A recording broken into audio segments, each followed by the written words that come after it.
представить сьогоднішню лекторку Андрію Петров. Але перед тим я хотіла сказати пару слів, в якому контексті Андрея зараз знаходиться в Києві. I will also say it in English. В якому контексті вона знаходиться в Києві. Зараз в Києві, можливо, хтось з вас в курсі, відбувається так звана Київська школа, це Київська бієнале 2015. І одна з частин цієї бієнале – це так звана школа викладеної Європи, The School of Adapted Europe. І ми організуємо серію різних заходів, лекцій, дискусій на тему Україна і Європа, і європейське майбутнє України, проблеми Європи і проблеми України. І сьогодні відбудеться інший заход за участі Андрея Петрова. Це дискусія, яка називається Who is afraid of gay Europa? Це буде о 6-й в будинку одягу на Львівській площі. Крім Андрея, ще буде брати участь Маша Гесен, російсько-американська журналістка, Мікі Верло, Марія Маєрчик і Антон Чеховцов. Тобто, будь ласка, приходьте, вхід вільний для всіх бажаючих. I will just repeat it briefly in English. We are happy to have Andrea here in the framework of the School of Kyiv, which is the Kyiv Biennale 2015. And today, as part of the school, so-called School of Adapted Europe, we will have a discussion on the exciting topic, who is afraid of Europa. And there will be other speakers at this panel whom I just mentioned. And so we are also inviting everybody to take part in this second event. But now I give the floor to my colleague to introduce Andrea. Доброго дня, шановні гості. Я Сергій Гірік, член секретар Української асоціації Юдайка. Ми дуже раді бачити тут пані Андрея Петров. І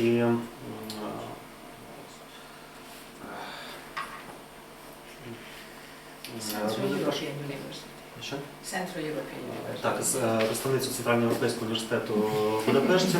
І вже не вперше пані Андрея Петрова бере участь у заходах, які відбуваються в стінах Національного університету Києво-Могилянської академії, і, зокрема, тих співорганізаторами яких є магістерська програма з юдаїки Києво-Могилянської академії і Українська асоціація юдаїки.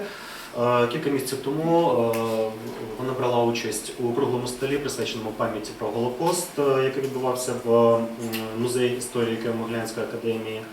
Ну і ми дуже раді, тому що знову бачимо її в цих стінах і сподіваємося, що не росте. Thank you. Thank you very much. Thank you, Tatiana, for this invitation. And I'm extremely happy that so many people showed up in this unholy hour, because Friday afternoon is not necessarily for listening to talks, but to go out with friends and to have fun, especially in such a beautiful weather. And nobody is perfect, so I was fiddling with the PowerPoint and I don't find it on the stick, so you have to just accept my presentation as it is. So I'm trying to give you this presentation. I'm extremely proud that I have a publication in Ukrainian. So if you are interested, then please have a look at this book, which was edited by Oksana Kish and Natalia Krishchenko on women and war. And I have a chapter in there published by the World Foundation. So this is, my first Ukrainian publication, and I'm very happy to have this. And what I would like to do today is talk about perpetrators. And why this is important to study perpetrators, there I will give you two arguments, right? The first is that looking at the different taxonomies which are available about perpetrators, you see that they are mostly based on male stories, male life stories.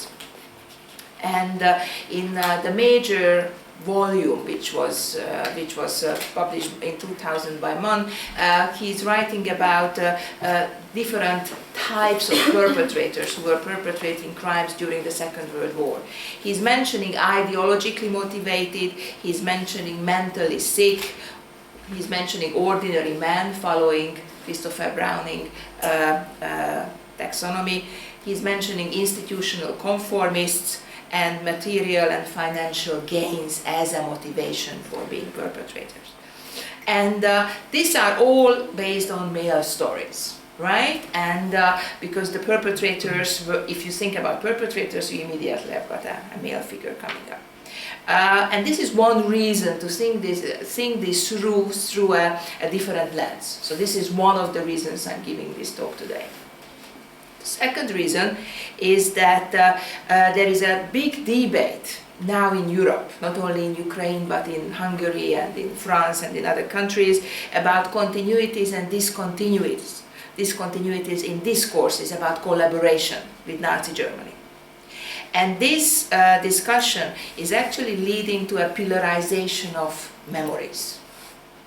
And these memory cultures, which are antagonistic and they are not discussing to each other. So I wanted to talk a little bit about this as well.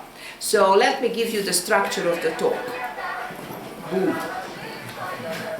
So I will discuss 3 issues. Okay. The first is about the female perpetrators, how to make them visible and why this is an important case of forgetting. So basically the major concept in this talk will be forgetting. The second is the legal system and what the legal system and legal remembrance can do for us. And the third is a microhistory case.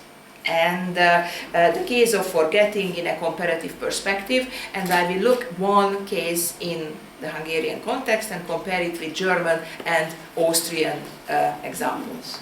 Right? So that's basically what I will be doing. So I'm using this case study method. So why case study method is important? Because it is actually a good site when we can look at memory and remembrance, and we can also look at how the legal memory contributed to shaping the narrativization of the event.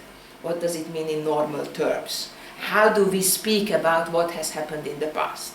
And how the legal framework, which is the post-Second World War legal processes, which were expected to create this new framework and to write it into citizens' mind, what is good, what is bad, actually interact.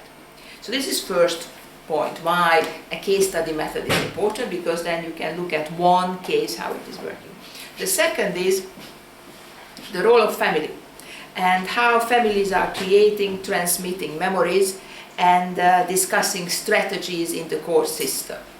Because these court processes lasted years, some of them even 3 years. It means that people had their normal lives during those times. It means that they were discussing around the family table, they met friends, they were talking to other people. So that had a kind of normal, it became a part of the normal discussion. The third reason why this case study method is useful is that this is a micro case study, right? And you can look at what is the relationship between this case study and the ground narratives about collective memory in that particular context. And the fourth reason why case study method is useful, that it offers alternative reconciliation strategies to legalism. And in my case study, I'm not arguing that the legal strategy was not useful, but I'm actually arguing that the legal strategy had alternatives. What are those alternatives? And these alternative reconciliation strategies, how they actually, what were the limits, right? So this is basically, so the four points are the legal memory contributing to the narrativization of the events, the role of the family, the microhistory versus ground narratives, and the alternative reconciliation strategies. So these are the 3 points. Okay, so this is what I would like to do. But before I will go to this, let me give you some context about the Hungarian history. And this probably usually in every talk the most boring part, but I cannot suppose that you all know about how Holocaust happened in the Hungary. There are different positions related to that.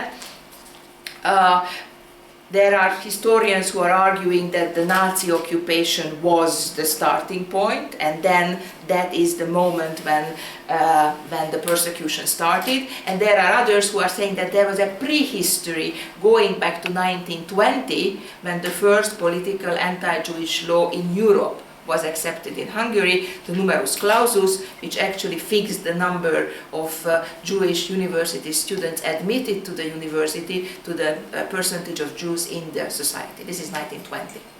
So this, I mean, I'm polarizing these positions, but I think it's clear that, because I also want to talk about discourses, that the 19th of March 1944 is really an important date, and according to the present government it's a very important date, and it memorialized on the Liberty Square in Budapest. And I wrote an article about this, so if you Google my name and the concept of non-remembrance, you can find this article online in the journal, I think it's Culture and History, which is a digital journal.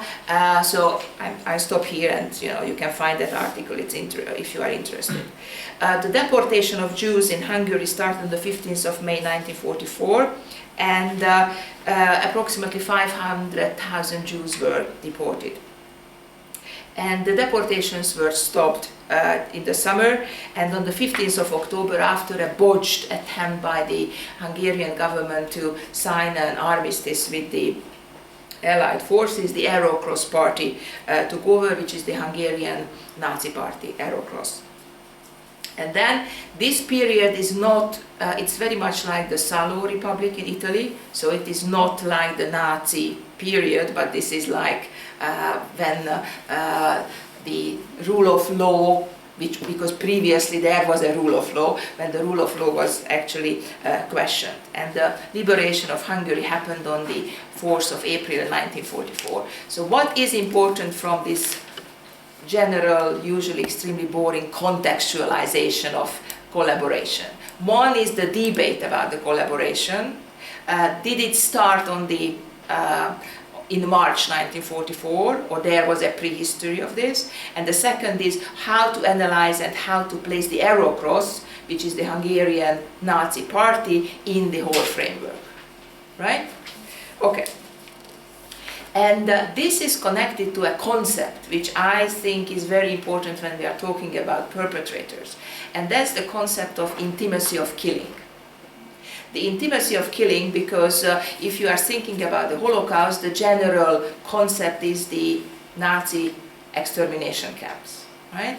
But there were lots of killings which were happening outside the concentration camps, and when neighbors were killing neighbors, as you know, the famous book of Gross about Yed Wabne, and also the issue of this intimacy of previous friends turning against each other and killing each other. And therefore this intimacy of killing, the kind of bodily materiality of killing, that who is going where and killing whom is actually will be an important point in my talk. So I started this talk off by saying that generally the perpetrators, the collaborators are male, right? On the other hand, if you look at the kind of social history, background of the Second World War, you usually see lots of different perpetrators, collaborators, whom we usually know, but we are not necessarily putting them into this category. The first is the intellectual collaboration. Journalists, artists, actresses, those who in the high echelons of the society, who are mingling with men in the intellectual scene, and who are collaborating, transmitting ideas from the Nazi Germany. So this is, you know, if you think carefully, of course you always see important men, but if you look around, you see that there are lots of women also there. We also know the wives. And this is the story of Eva Braun, who was the mistress of Hitler, and a recent book actually pointed out that she was not kind of innocent, blue-eyed person, but who had actually a very serious agenda of, you know, collaborating and working in the center of the Nazi power. If you look at the Hungarian context, the partner, the mistress of Szálasi, who was the head of the Hungarian Aerocross party, she also had a very serious agenda. And if I haven't had forgotten the goddamn PowerPoint, I would have shown you the picture where she is actually doing tea parties. And in those tea parties, there was a photo of, I have a photo of that tea party, when they were discussing who is getting what kind of promotion. So this is not the space what you imagine for collaborators, namely, you know, this big political event. But those informal circles, like salons or tea parties, when women have got space to negotiate. So, that's why it's a very interesting point also to look at the wives from a different perspective, not only as somebody who is actually oppressed or misled or whatever, but somebody who is actually having an own agenda, who has got agency, and who is using this particular relationship for, and I'm using this term extremely cautiously, empowerment, right? Because I will be introducing a concept which is called anti-modernist emancipation later on, which is actually trying to give an explanation why so many women actually joined the Aerocross party. But we are not there. We are there who are those women who are visible without the intervention of feminist historians. Actresses, intellectuals, wives, and the third group is those who were actually murderers, brutal murderers, and those who were actually caught. And there are lots of photos where you see after the liberation of Budapest, exhumations. And this is again about the intimacy of killing, because if you think of Budapest, you don't consider it as a mass grave. But lots of killings were actually happening during the Aerocross rule, and those bodies were exhumated to move to a cemetery.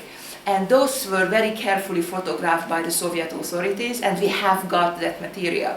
And they were lining up the perpetrators, and among the perpetrators there were several women.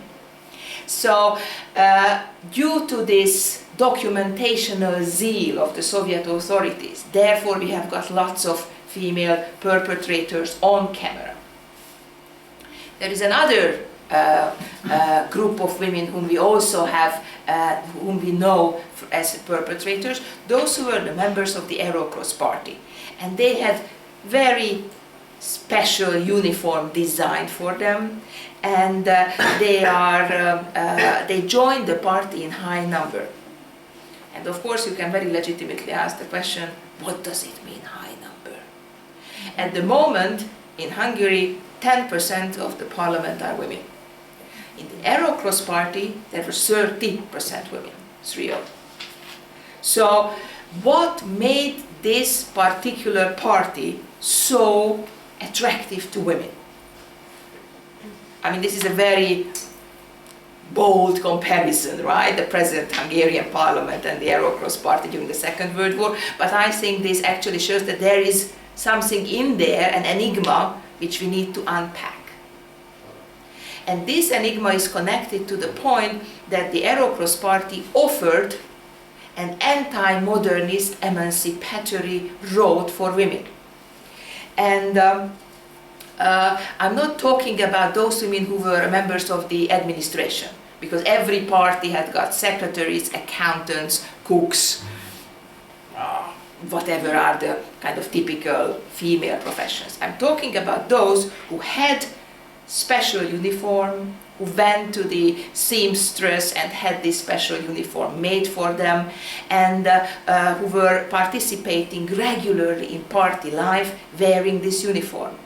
There was a special women's section of the Aerocross party, and because there were so many women in the Aerocross party, there was the so-called conservative press attacked the Aerocross party that they are feminists.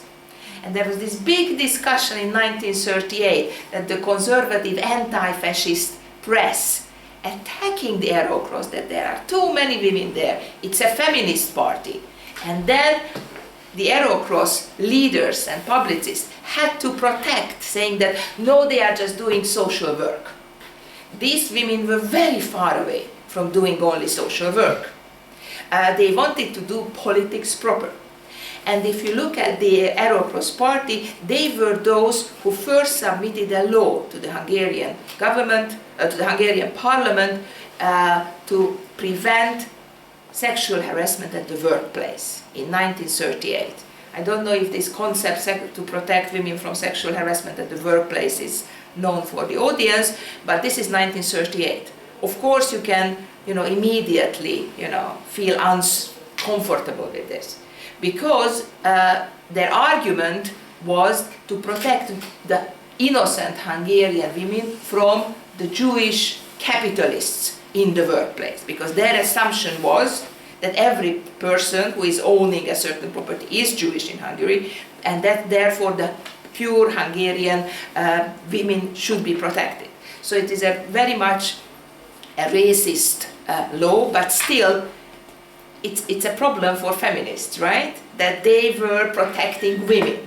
So therefore the concept I was mentioning, the anti-modernist emancipation, is a very useful term for us to think through why this was such a popular movement. So in this section of the talk I was speaking about who were the women who were collaborating, who were those who used the intimacy of killing, and how to make them visible.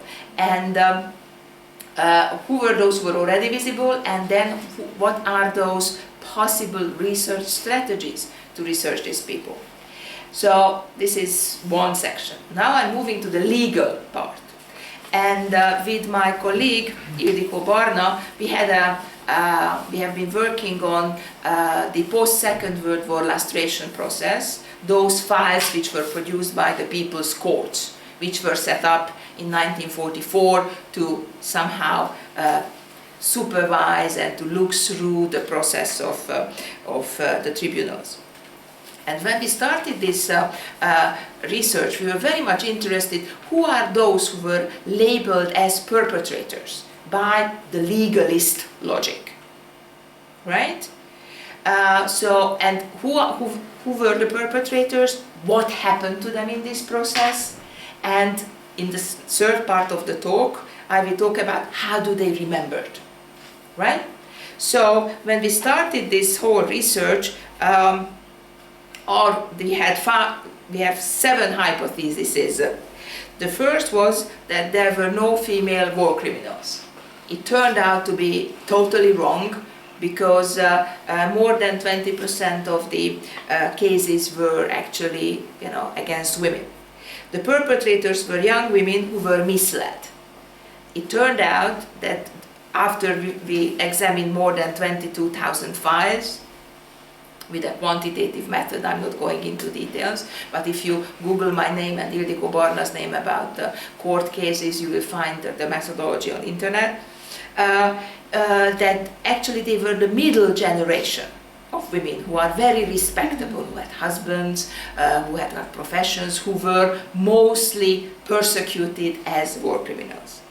The third hypothesis we had is that these perpetrators were coming from Hungary. And it turned out that 1/3 of these perpetrators were coming from outside Hungary. And I'm sure you are familiar with the peace treaty system after the First World War, where the Kingdom of Hungary lost 2/3 of its territory and 2/3 of its population, and the ethnic Hungarians, after this peace treaty, some of them migrated into Hungary proper, or what remained from Hungary. So the percentage of perpetrators in that particular social group was very, very high. So they were very much radicalized. Our hypothesis was also that these perpetrators will be coming from the lower social strata. And it turned out, based on our quantitative analysis, that they are mostly what you will call lower middle class. So not proletarian, but basically those who had a kind of solid financial basis, property, and they were the perpetrators. And that, just in brackets, I would like to remind you to the concept of intimacy of killing. So who are those who are actually want to get the property and the life of the others? Interestingly enough, this social group. We also had the hypothesis that the perpetrators had a low educational level. And it turned out this is not the case. They have got middle and higher education. And the seventh is that, these people's tribunals worked between 45 and 46, and it was over by 47. And when we looked at those files, it turned out that it still operated in 49. So this period between 45 and 49 in the Hungarian context was a kind of continuous kind of lustration for the war criminals. So let me repeat what were the points, what we found. That there were lots of female perpetrators who were educated. Some of them were coming from outside Hungary. They had a solid education, and they are coming from the middle class. Right? So, and this is a very interesting finding, I think, because if you think about perpetrators, you are very often thinking about these proletariats and very rough and uneducated men. This is not the case in the Hungarian context. So the question is how this is actually remembered. So in the first section I was talking about the issue of visibility of women among the perpetrators. In the second section I was talking about the issues of legal methods, how to make perpetrators visible. And my third part, which I'm starting now, I'm talking about this case study, because I'm actually arguing very much that we need this very kind of focused view in order to create meaningful, to make meaningful conclusions. So my case study is a house which is very close to Octagon in Budapest. Some of you might have been there, or the House of Terror, if you know that museum, or if you have read about that museum, which is a very interesting museum. So this is a very normal tenant house with 2 stores, and you have got hundreds of houses like this in Budapest. So why did I spend years researching this particular house and the history of this house? First of all, I will give you 4 reasons. The first reason is that on the night of the 15th of October 1944, please remember this is the time when the Arrow Cross Party took over, so the 15th of October 1944, this apartment building was looted by Arrow Cross and SS troops. And 18 tenants were massacred in their own apartment, and this was unusual at that time. Because by that time, 15th of October 1944, 500,000 Jews were deported. But massacring in the center of Budapest, in the apartments, that was not something which was usual. So think about again the intimacy of killing. So this massacre was unique for the 15th. After that it was not. So between 15th of October and the 4th of April 1945, that was a kind of, because of the uncertainty and because of this Szaló type of republic in Hungary. So this is one. The second is that this armed group, which allegedly committed this crime, was led by a woman. And of course, the feminist historian immediately, jumps on something like this. And when I started to tell colleagues that I'm working on female perpetrators, they were immediately mentioning this name. So you are working on Piros Kaderi, that's the name. And because that woman became the symbol of the bloodthirsty female perpetrator. And I was curious to see what's behind this. The third reason why this is so important, that the survivors of this massacre, because in this house there were approximately 300,000 people were living. This was a house of yellow star. It means it was a forced settlement for Jewish citizens. And from this house there were 2 waves of deportations, but several deportees returned. And they erected a private Holocaust memorial without any authorization, without any discussion with the authorities on the 15th of October 1945. So this was the first public monument, which was a public/private monument of the Holocaust in Hungary, just 1 year after this massacre happened.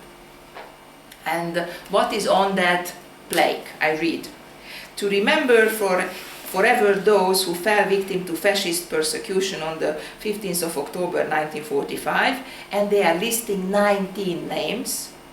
Your sacrificial death shows us how to proceed in building a free and happy Hungary, the inhabitants of the house. So you see, the language is very much the language of the Soviet kind of anti-fascist discourse, but if you have followed this talk carefully, I mentioned 18 massacres, right? And here you have got 19 names. And that already shows the uncertainty related to the remembrance of this particular particular massacre. And this private plaque was made on a kitchen table, a kitchen desk, which was made of marble. So there was an inhabitant of the house who decided that, we are just after war, Budapest was in ruins, that he used this kitchen set where they are cutting up the vegetables and the meat and put it on the wall, and created this first private memorial without discussing it with anybody, neither the Jewish community nor the survivors, and of course nobody was involved. So that's a very interesting kind of memorialization act. And the fourth reason why this is an important house is that I was able to collect oral history material. So I was able to interview those survivors who were actually very actively protecting this plaque on the house, because after 1989 there were several attempts to remove it by the scared inhabitants, because they were afraid that the increasing far-right marches which are in Budapest will attack the house and they will have a problem. But the survivors formed a very strong pressure group, and they protected the plaque, this memorial plaque, and I was able to interview them. And to make it even more interesting, I was able to interview the perpetrators. The family of the perpetrators, there were 2 Christian families in the house who were participating in the killing, and I will get back to the details. But I was able to interview this family as well. So this is what the historian is dreaming about.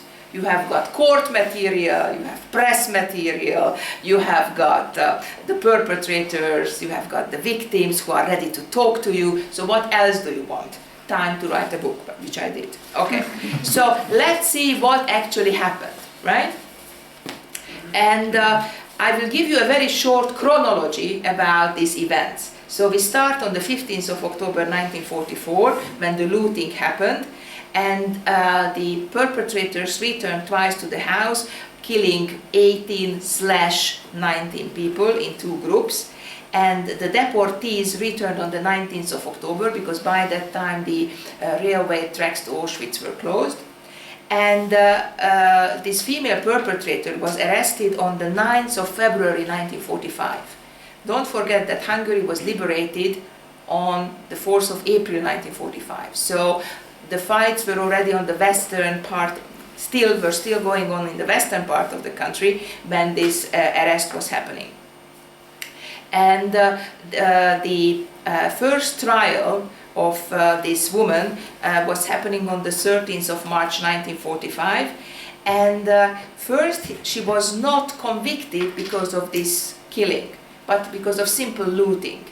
But there was one person in this house who actually wanted to follow up these types of trials, because he wanted to know who committed this crime. So he was usually sitting in the different court trials, and then he saw a pattern. And then he identified this particular woman as the person who was leading the perpetrators.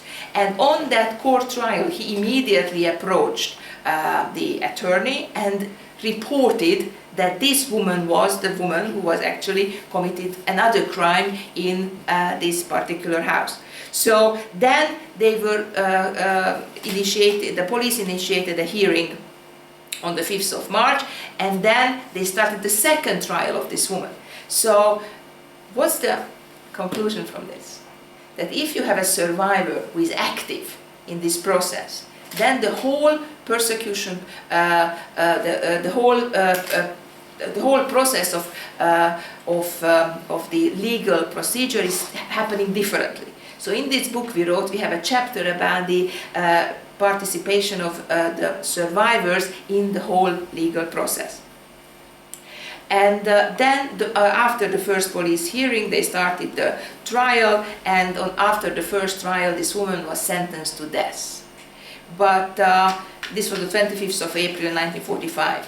But it turned out that she reported that she is 6 months pregnant.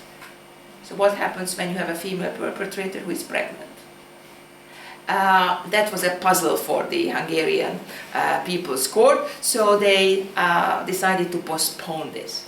And they postponed it, and it was this man who was sitting in the audience who recognized in January 1946 that this woman was still not executed, although the 9 months pregnancy is a pretty fixed period. So I mean that's something which is pretty forecastable, that after 9 months there is a baby coming out.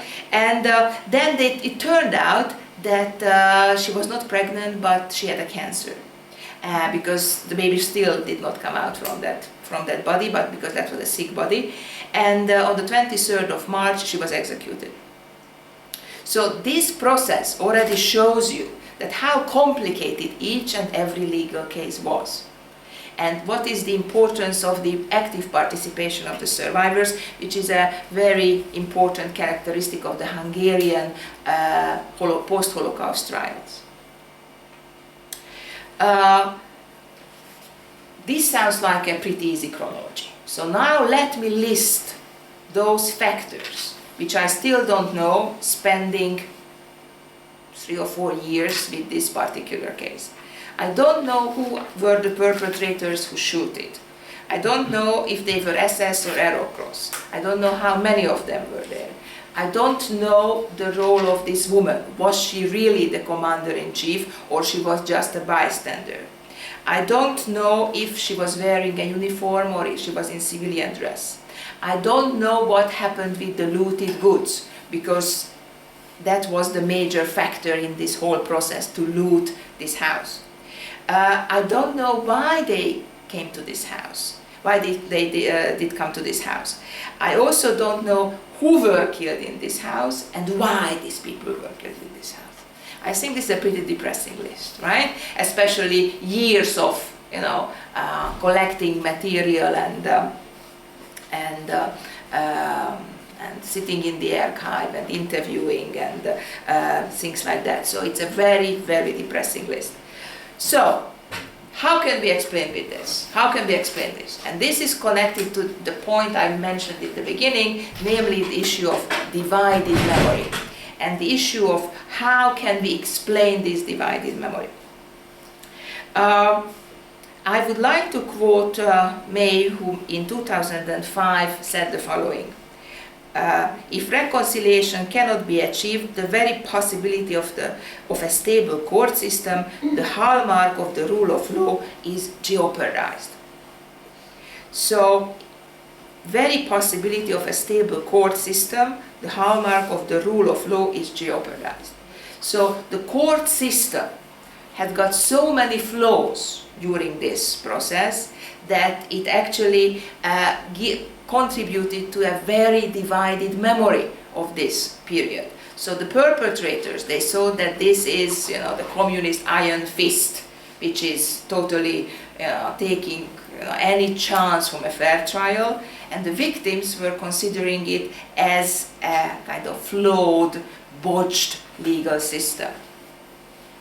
So I'm basically arguing that one of the reasons why this is such a complicated list and a pretty frustrating list for a historian who is trained as a solid social historian to tell you what has happened, right? But you cannot do this, especially because of this particular court system.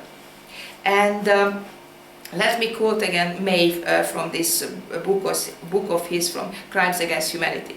Trials are not the only possible remedies for group-based harm. Other reconciliatory strategies will provide what victims are owed and also sometimes better exemplify the principle of equity that is crucial, especially for crimes that involve large segments of the population as both victims and perpetrators. So, this is the point I mentioned at the beginning, namely that the issue of legalism and the way how this system was actually, legal system was set up and how it worked. But again, don't misunderstand me. I'm not arguing against this system. I'm arguing that we should take into consideration the way how this system worked in order to understand what are the consequences for what we know about this trial and how it influenced the divided memory, right? So, what is the argument I want to put forward? The lack of reconciliatory strategy and lack of alternative reconciliation strategy. The controversial operation of the people's courts or tribunals in the aftermath of the war contributed to the divided collective memory about the Holocaust in Hungary. So I'm actually putting these two kind of parts, lack of alternative reconciliatory strategies and controversial operation of the People's Court tribunals. Of course, this is not necessarily something which can be changed, but I think that it's important to recognize that that contributed to that memory war, which is actually happening in Hungary and also in some cases in other parts of Europe. And why? Because these people's tribunals, which were set up after 1945, we are in pre-Nuremberg times, right? So Nuremberg started much later. And these trials, which are interestingly unique in a sense that in the whole post-45 Europe, it was only in Hungary when they copied the Soviet tribunal system. In other countries, they were doing the kind of not special, sometimes special courts, but not these laic courts, which were coming from the Soviet kind of tribunal system. Why? Because the person who wrote the law about the post-Second World War lustration was actually an emigre in Moscow who survived the purges, and that was the system he adopted in Hungary. And it has certain consequences. Namely, that Ernst Cassirer is saying that constitution works when it was, I quote him, written into citizens' mind. And because of this very questionable structure of the People's Tribunals, it actually very much not contributed to writing this into the citizens' mind. So therefore, the whole legal process was a very controversial process. How is this connected to this very unfortunate list of issues I don't know, right? And first of all, if you first of all, there is the issue of lack of consensual narrative. As I mentioned, the people's tribunals, on the one hand, considered as weapons in class and power struggle. On the other hand, that it's basically not giving any kind of remedy for the harm. And this contributed to my, unfortunately, very long list.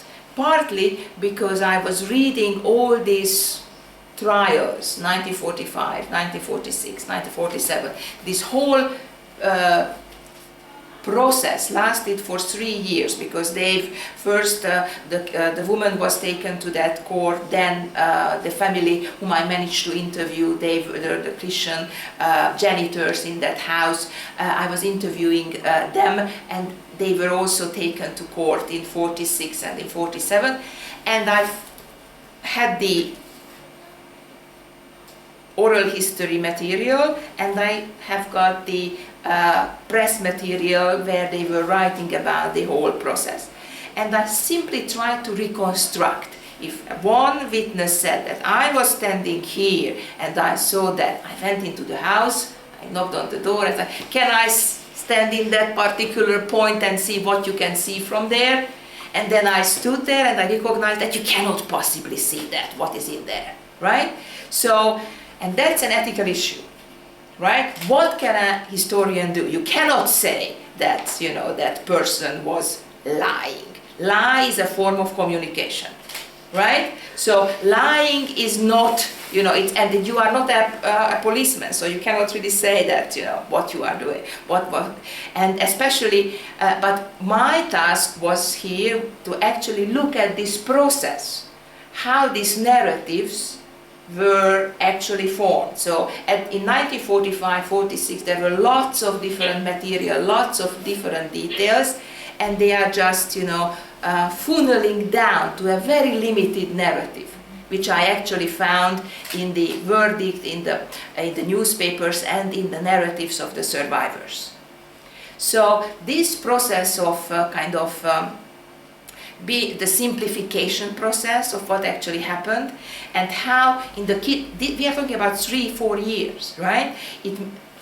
About the court trial, and then during the discussion in the kitchen table and in the family, they were talking about this, and there is a kind of normalizational, unified narrative which is actually coming out at the end. So let me give you examples. So how the kind of multiplicity of different details disappeared, and how at the end what you have is a very simplistic narrative which has got nothing to do with what actually has happened, right? But I'm in a good position because I already mentioned that I don't know what has happened, and I will never be in a position to know what has happened. I can tell you what are the points which are kind of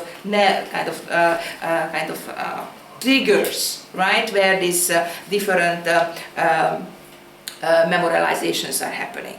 Okay, so the first example, I have got 3. The first example is how one canonized version of the story came through the trial. One survivor is saying in the trial, in the early trials, I quote, "I cannot recall the misery in detail. I was in a kind of unconscious state of mind," end quote. That was her first testimony. Her second testimony gave exact details, names and places, right? And because she repeated the canonized version of the story.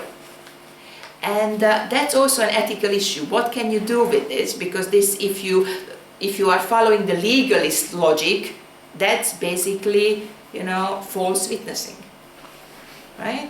And I will get at the end in the conclusion about the different concept of witnessing, how this is connected to the to work through the memory of the Holocaust. So this is one, right? How from a haven't seen anything, but at the end comes a very detailed testimony. The second is connected to the issue of the photographic memory. So as you know, memory works in pictures. So if I ask you, what did you have for lunch? You remember the picture of you having lunch, and then you start discussing, remembering the details of that picture, right? So that's how memory works. So the first question, what did this woman wear? So my question, this is an interview with the survivors. My question, did the Arrow Cross men wear uniform? One of the survivors, yes. My next question, and the Germans, were they also in uniform? Another survivor, I do not know. The other one, other survivor. Yes, I have seen an armband, that's for sure, right? Because visualization. Again, the previous survivor. Yes, there was an armband. I believe they were wearing armbands. I don't think they were wearing the Arrow Cross uniform. You can see in documentary movies. And then the first survivor, no, but they were wearing leather riding boots with special trousers. So during my interview process, they actually constructed the image from I don't remember what they were wearing, and they could actually, I reconstructed the place where they were hiding, and that's why they survived, to the point when they actually could give an exact description of what the perpetrators were wearing. And that's why in the core document you have got very different descriptions: an armband, a uniform, riding boot. Even somebody was remembering her wearing a hair band with the Arrow Cross, which, you know, never ever any historian, you know, could remember an Arrow Cross hairband. So this is something which is that it was my responsibility. I was asking these questions. So what is the role of the intervention of the historian in creating the image of the perpetrator? When I'm asking this question, when I had this interview of two survivors about a particular event, my questions triggered an image of a perpetrator, which of course has nothing to do with the image of the perpetrator, but as a result of my interviewing process. So that was my second example. The third example is about silencing. And you know, that's a whole big topic. I just want to mention only one aspect. One of the victims told me, I quote, "When my mother was 62, in the last 5 years of her life, then everything came out of her," end quote. So before that, there was no discussion about this because of communism and because of the silencing during the communism. But after that, and also because of the life course, before you are dying, or you feel the age, I can tell you, I feel the age, then you are actually trying to tell the story to your family members that they should remember, because you have got nothing else than stories to transfer. So that's a very complicated issue about the silencing, but this consensual narrative which was formed by the families, this is something which is interesting. And here I go to the comparative point. The comparative point, because in Germany and in Austria there were several researches looking at those families who are the perpetrator families, and also how do they handle the issue of perpetration. And there were two tendencies which were tracked by the German researchers, Welzer, Moller and Schubner. The first is that the grandchildren are somehow idealizing their grandparents, and they are labeling them as resistors and those who are victims. And the second is that they are usually considering the whole nation as the victim of rape, violence and hunger, inflicted upon them by the Soviets. And when I was interviewing the perpetrator's family, I found the same two tendencies. That actually the perpetrator family, the genitors, they were presented to me as if they were prisoned after 1945 because they were resisting against the communists. Not because of their crimes committed during the Second World War. And also they appreciated me because I wrote about the rapes committed by the Red Army soldiers, and that's kind of known. And this perpetrator family immediately thought that we are on the same ground, that we are sharing the same anti-Soviet sentiments based on that particular experience. So that again raises questions of ethics of research. What kind of intervention I'm actually doing when I'm doing this research. So I'm summarizing what I just said and try to connect it with the concept of why do we need perpetrator research, the intimacy of killing, anti-modernist emancipation, and the issue of silencing and forgetting as far as the perpetrator research is concerned. So I would like to connect the issue of microhistory with forgetting, because I'm very much concerned about this concept of forgetting. And in this work, what I found is that the self-censorship and the accommodation to the already existing narrative framework was actually the prevailing framework. That the self-censorship and accommodating the already existing narrative frameworks to achieve this aim, the justice and revenge. And I already mentioned this pillarized system, right, of the divided memory.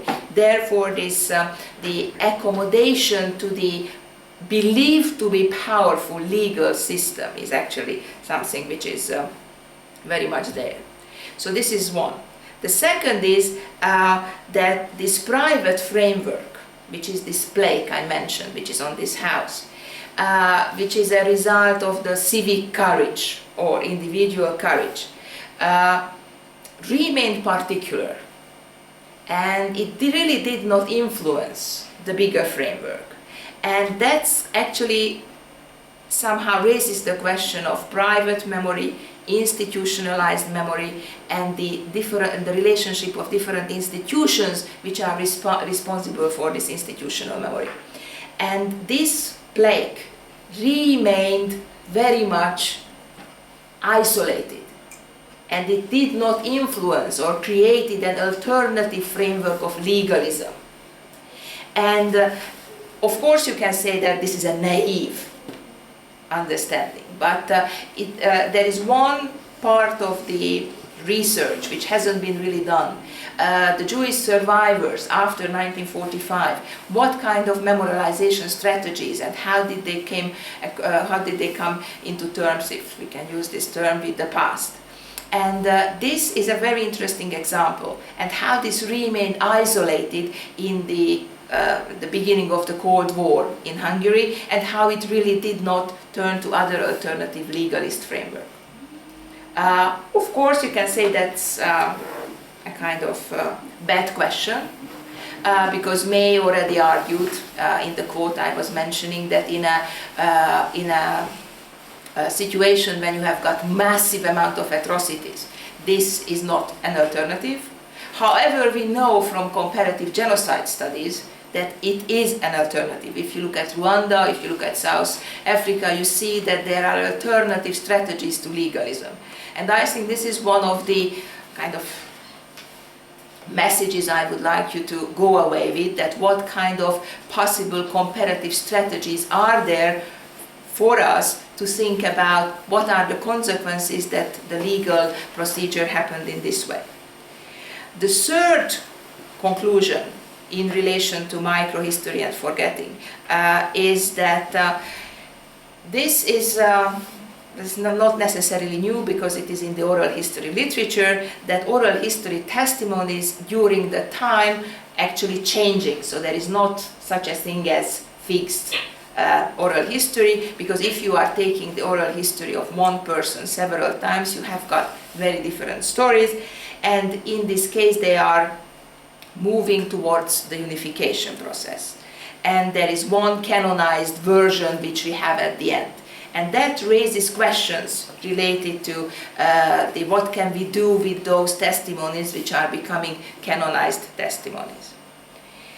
And the fourth conclusion I have is that these prioritized family stories, these micro stories, are becoming histories within 50 or 80 years. That's Assmann point, that family stories, these micro histories, after a certain period of time are becoming histories with capital H.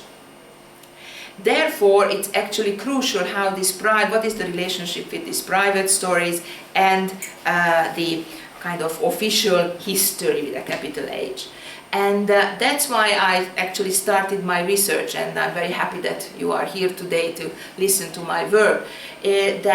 What we see is that all over Europe, this anti-fascist consensus about what the interpretation of the Second World War is under question by certain forces.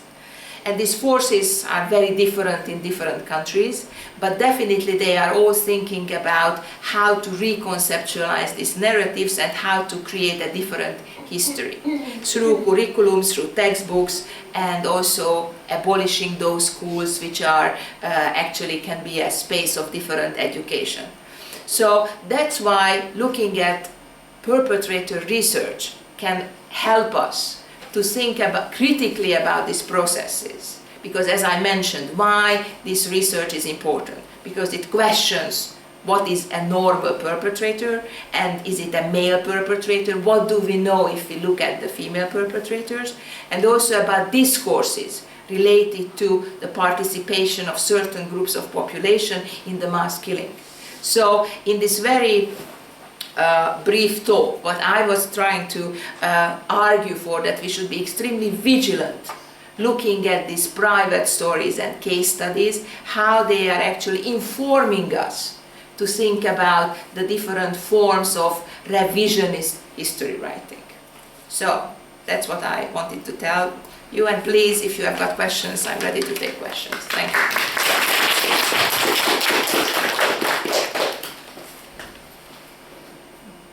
Yes. I was about to ask a question. You were mentioning several times this alternatives from South Africa or Rwanda. from Rwanda. Could you just, in several sentences, explain it to us? Okay. So I would like to go back to the to 1975-76 to Greece, when the dictatorship fell. And then there was a discussion what to do with the police files of the very much feared secret police. And then the discussion was going into the direction that they actually destroy the files, saying we want to have a new tabula rasa, an open page. So we don't want historians to mingle with that files. We don't want long journal articles, who was a collaborator, who was not. We want a new beginning. And that's actually a very interesting approach. And if you look at the different processes, legal processes after the different dictatorships in Latin America or in South Africa, or the mass killings in Rwanda, you see that when there is really a mass involvement of the population as perpetrators, then there should be some other strategies than picking up individuals. Please don't misunderstand me. I'm not arguing for not taking personal responsibility, who is doing what. But what I'm arguing is, for example, what's happening in Bosnia when they set up the women's courts. Only court for women who are actually discussing the experiences of and coming to terms with the experience of rape during the Yugoslav wars. So there are different forms of legalisms. And my argument was here is to think about at that time when there was no alternative, but this form of legal procedure. What are the consequences? Who were those who were participating in it? And my analysis was informed by the feminist discussion of Rwanda, South Africa, and also in Chile, in Peru, how they actually used alternative forms of legalism and what kind of results they achieved. So my argument is basically a result-driven, not a kind of progress-driven discussion. Yeah? Yes? Thank you for your lecture, and I have some questions. You said that only 10% of women are now in modern Hungarian parliament, yes? Yes. And it's interesting, how many women are now in ultra-right parties of Hungary as Jobbik? That's a very interesting question, and luckily we have got lots of research on this. And especially because we have to be very careful about the kind of historical analogies, because my argument is that the present far-right parties are very different than those parties during the Second World War, but definitely there is one common element. And this common element actually will come up, I think, today in today's evening discussion, namely that there is a response to a social problem. And the social problem is of the inequality of men and women. And there are different types of responses to this. And if you look at the present far-right party program, as far as women's position in the society, as far as family is concerned, you see that their program is very similar than the Conservative Party's program. So, which is defining women as mothers and giving them special rights because they are women, because they are mothers. So this kind of maternalism which is there is extremely attractive. So the numbers, there are several female MPs from the Jobbik in the parliament, and also in the there is the research of Aniko Felix, who actually mapped this whole female network behind the Jobbik, and they are playing very important role in the economic base. For example, there are lots of female intellectuals and who are running the businesses, who are running this. There is this subculture, far-right subculture with gadgets, t-shirts and whatever, and they are very often run by women. So here you see that women are actually finding space in the far-right subculture, not only as wives or sisters or lovers, but those who are actually creating a space for them, for themselves to exercise their agencies. And this is a sign that something is wrong. And this is where I very often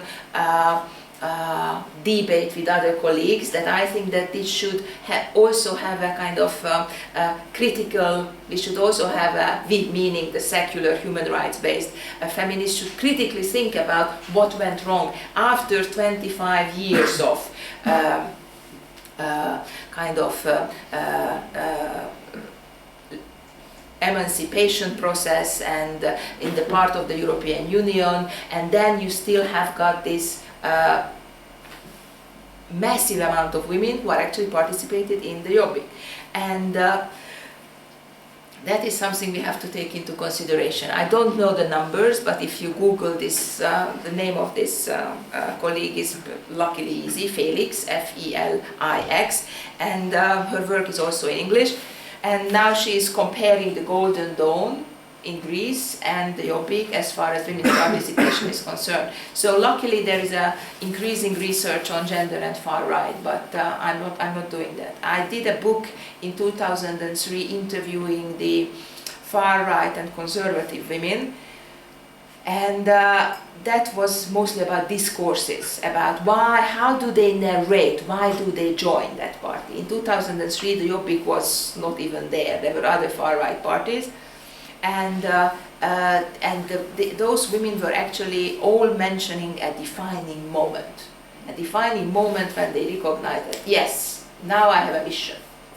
And this kind of narrative is still working. So if these women are asked on TV, because they are more often on TV, why did they join the far right party? The answer is because they found the meaning in life. So it's an emotional, meaningful moment they are talking about. So my question is, why did they find a meaningful life in the far right and not in the left, this politics? So that's a question, I think, which is a very valid question. We cannot, respond to this that they are just stupid and they are misled and whatever, because that's also a possible response. And I think this is a serious problem. I think we have to think about how to critically reflect on this. Yeah. Other questions? Yes. Those trials you mentioned, Yeah. the after-war period, I wonder what the reaction of society was on these trials, and if In there 1945 was, or now? Yeah, and now, and if there was difference in reaction of the society to the female war criminals, and male war criminals. It's a good question. Between 1945 and 49, what you see is that if you look at the press material, how do you know, right? You read the press. In the press, the leftist press was saying that it's not enough. We need more strengths, more persecution, and the rightists, as long as they exist.